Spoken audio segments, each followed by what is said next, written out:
Gita LLB সিরিয়ালে এবার তোমরা দেখতে পাবে এখানে অঙ্কিত আর কৃপানের ভেতর একটা ঝগড়া হচ্ছে।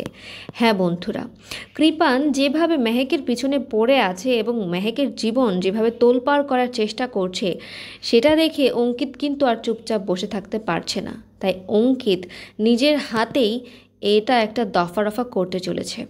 অঙ্কিত এখানে কৃপানের কাছে গিয়ে পৌঁছায় এবং কৃপানকে থ্রেট করতে থাকে যে তুমি তো দেখতে পাচ্ছ আমার এই হাতটা, তুমি জানো এই হাতে কতটা বল রয়েছে, আর তুমি কি করে ভাবলে যে তুমি আমি থাকতে এখানে মেহেকের জীবনে উলটপালট করবে।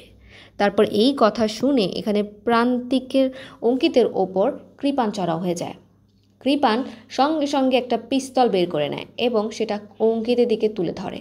আর এখানে কৃপান অঙ্কিতকে মেরে ফেলবে নাকি কি করবে সেটা দেখতে হলে তোমাদের জানতে হবে আমাদের গীতা এলএলবি। তো তোমরা নতুন এপিসোডগুলো দেখার জন্য কতটুকু এক্সাইটেড কমেন্ট করে অবশ্যই জানাও। আর আমাদের চ্যানেলটিকে সাবস্ক্রাইব করে আমাদের সঙ্গেই থাকো নতুন আপডেটের জন্য।